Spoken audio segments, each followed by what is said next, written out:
going to talk a little bit about tightness in the hands. Often people come to me having no idea that they hold a lot of tension in their hands and their forearms. What's up with that? Well, that's what we're going to talk about. Stay tuned. Boom. All right, so my name is Lisa Ann McCall, and I am back on the floor again with you talking about posture. Yep. All right, here's the deal. People hold lots of tension in their upper body, okay?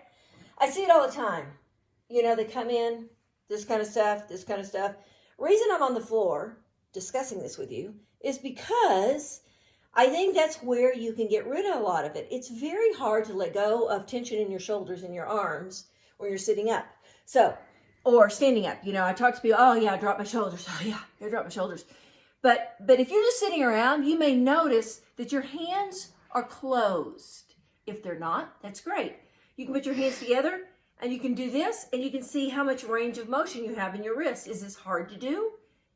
Is this hard to do? Is it hard for you to bring your wrist back and your arms straight? Probably. The tension will go all the way up to the neck. Okay? So that's a nice little test. Ding, ding, ding, ding. See how that feels. This one. You can also do it both ways. Down, up, whatever. But the bottom line is, how can we relieve it? All right, let's go to the floor. You know, I'm big on the fact that the more you can lie on the floor flat, the better. And so we're going to practice that a little. I'm going to take the pillow away, stretch the back of my neck down, bring my shoulders down. And then you could be doing this in bed. Now, if this is way too much for you, like you're lying on the floor and you're like this because your neck is tight, let's not do that to yourself. Hold, please. Let's grab a little pillow.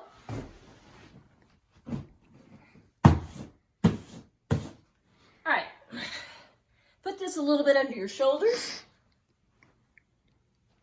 Get that back of the neck long. All right, so if that makes you more comfortable, then rock on. Shoulders down, away from my ears. Okay. Bring your arms out. Now here's the catch on this one. What you're going to do is you're going to keep a nice bend in the elbows. So I'm not up here. I'm not like this. My shoulders are down. Ding, ding. It'd just be just like in real life. If I was doing something in the kitchen, I wouldn't be like this. So I want my shoulders down and elbows down. Know where your elbow is, know where your shoulder is. If they're up, you'll have tension throughout your arms and shoulder and neck. If they're down, things will release. Boop. So what we're going to do is I'm going to have you lie here, or that's what I'm going to do. And I'm going to pick up my right elbow and I'm going to take it away from my body and set it down. My left elbow, and this comes from my back. I'm actually drawing my elbow away from my spine and set it down. Then I'm just going to let my palms be open. And the rest is you can bend your knees, you can rock, you can rest. This is something really nice to do in the bed if you don't want to do it on the floor. So you wake up in the morning, you could just do that and just chill out, take your pillow away or put it lower so that you can spend some time with your arms and shoulders open. So what's the purpose of this? Well, if you stay here for a little while, like maybe you fall back asleep or you're going to go to sleep, and you really let this stay out here for maybe 5-7 minutes, you're going to start to feel like, wow, oh my gosh, that's a lot of stretching. So after you've done that, and if you've done my floor movements, which are on my video, which are on my website, the floor movements, you can put your arms out here and do all this hip work that I teach. Got a lot of good hip movements you can do on the foundational videos. So this is perfect if you decide to do my foundational videos. So anyway, you're out here, maybe you've been rocking, doing the foundational videos with the hips. Then you'll slide your arms down, and then you can bring your hands to your belly or to your hips.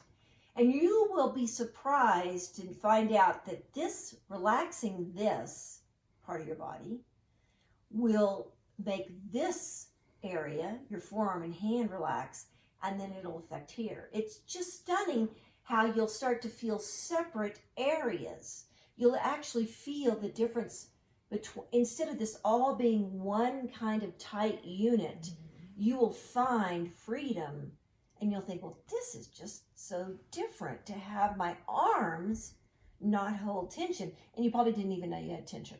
So see, that's another little key thing is, a lot of what you do with me is you find out that there's areas that you can relax that you didn't even know were tight. So then another little trick is, I'll tell people, just put a pillow, put weight. If you like to sleep on your back, just put a couple of pillows on your hands at night or when you're doing this. And if you have sandbags, hold please. So if you do yoga and stuff and you happen to have sandbags, these are really cool. You can go back to your little next position. Got your arm out there. You can put a sandbag on your forearm, sandbag on the other forearm. I don't know how you're going to do that, but somebody can help you. But anyway, it feels so good to feel weight on your arms. And you're just like, oh my, I had no idea how much tension was in there. So sandbags work, pillows, either way. And then what happens is you start to live life and start going, wow, there's less tension here, and it goes all the way here. So to get rid of some tension here, start right here.